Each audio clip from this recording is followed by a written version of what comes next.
untuk teman-teman untuk benar-benar bisa perform. Kalau di salah satu koridor di sini tuh ada namanya koridor Arosopuro dan koridor Jalan Gatot Subroto. Itu kalau weekend ada night market.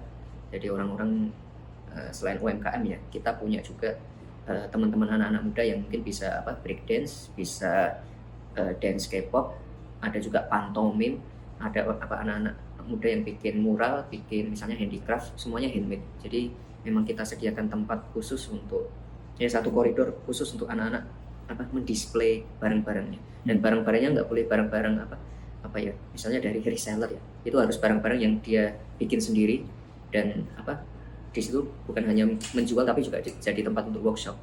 Udah ya, makasih. Kalau kalau itu sama Solo Technopark bedanya apa?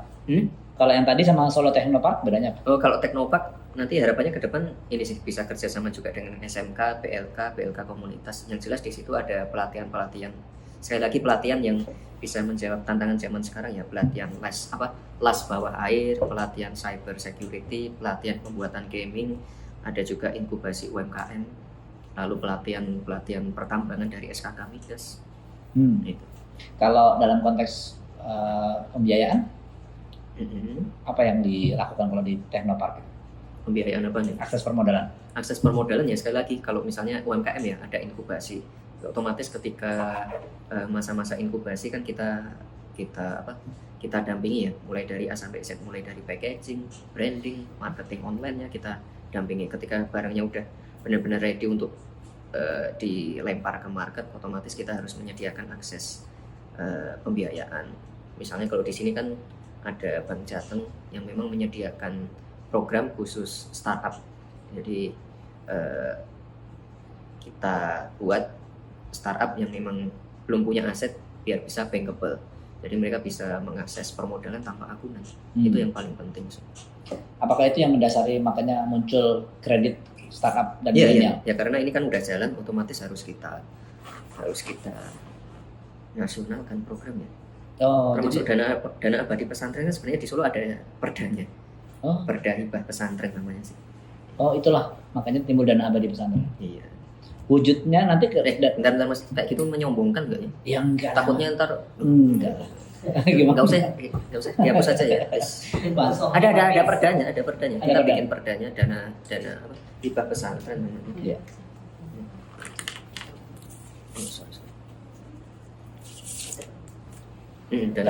Tanda tangannya minimalis benar. Assalamualaikum warahmatullahi wabarakatuh. Pada kali ini saya akan membahas tentang yang lagi ramai di channel YouTube saya, yaitu Mbak Selvi, istri Mas Gibran, yang memberikan motivasi kepada para ibu-ibu untuk menyusui anaknya sampai 2 tahun.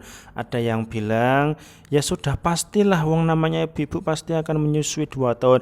Maksud saya Mbak Selvi niku cuman ngingetin emak-emak di seluruh Indonesia. Jadi pada intinya teman-temanku semuanya, Mbak Selvi ini kan calon ibu negara ya. Dia itu istrinya Mas Gibran Raka Buming Raka, cowok paling ganteng se-Indonesia, anaknya Bapak Jokowi.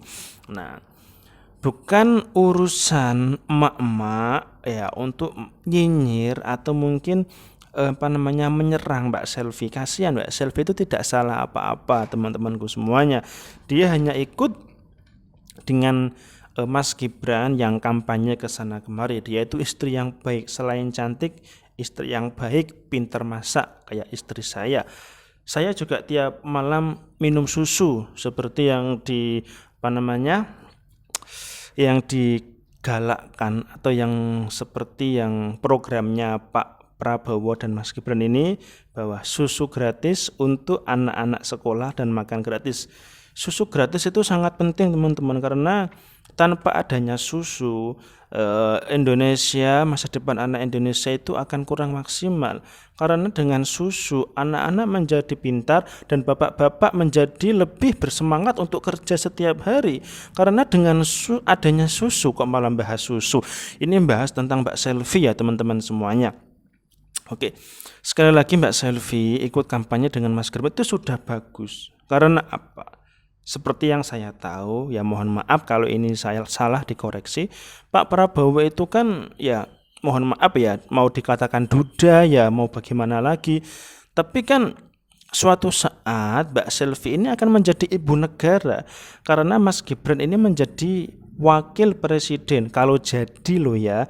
Tapi untuk emak-emak di seluruh Indonesia bisa memilih Mbak Selvi karena akan menjadi rekor sepanjang sejarah Indonesia bahwa akan ada ibu negara paling muda selama sejarah Indonesia.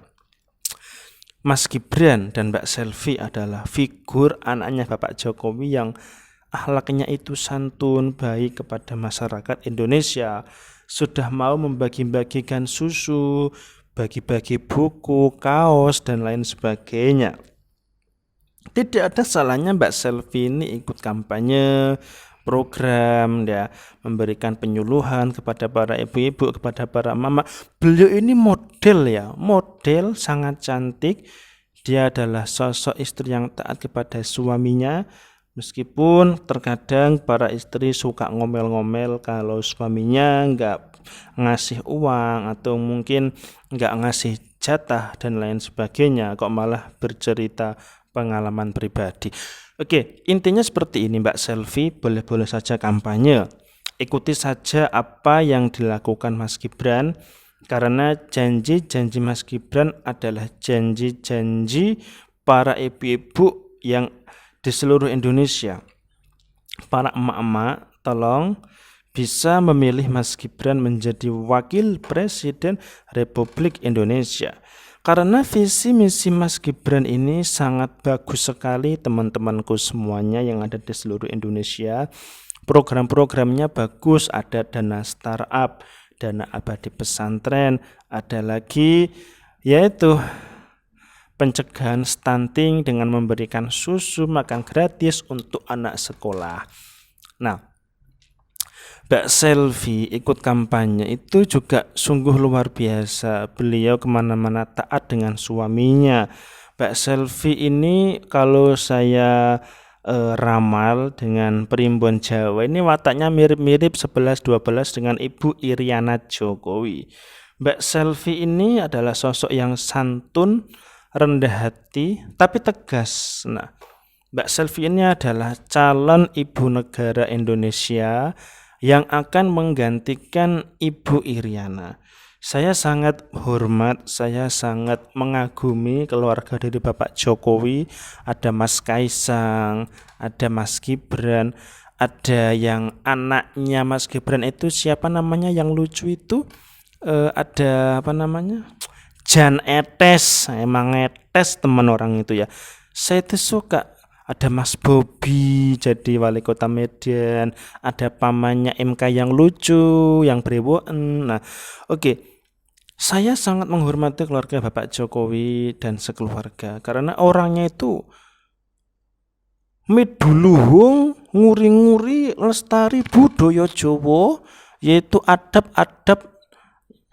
adat kejawian tidak pernah luntur dari keluarga Jokowi. Sopan santun, unggah-ungguh maring wong tuwa, akhlaknya yang bagus, salim kepada orang yang lebih tua. Meskipun Bu Megawati sempat ya begitulah drama-drama Korea di bidang politik, tapi jauh dari itu semuanya, bahwa keluarga Jokowi adalah keluarga yang terbuka, yang rendah hati, yang tidak suka pamer-pamer kekayaan, yang mungkin terbuka untuk seluruh masyarakat Indonesia. Maka dari itu dukung sepenuhnya Pak Prabowo dengan Mas Gibran, karena dengan adanya Pak Prabowo dan Mas Gibran, Jokowi pun akan ikut cawe-cawe dalam pemerintahan untuk membangun IKN lebih maju lagi. Nah, oke, di sini saya menghimbau untuk seluruh warga Indonesia memilih Prabowo dan Gibran. Berbeda pilihan nggak apa-apa, kalian pilih Pak Ganjar nggak apa-apa. Tapi ingat, Pak Ganjar itu banyak kasusnya. Ada kasus Wadas, ada kasus kemarin blunder Piala Dunia U20, ada lagi banyak konten podcastnya Deddy Corbuzier bahwa Pak Ganjar suka nonton video porno. Blundernya banyak teman-teman semuanya, itulah politik.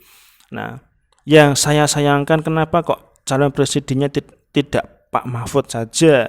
Pak Mahfud presiden dan Pak Ganjar itu wakilnya. Kenapa?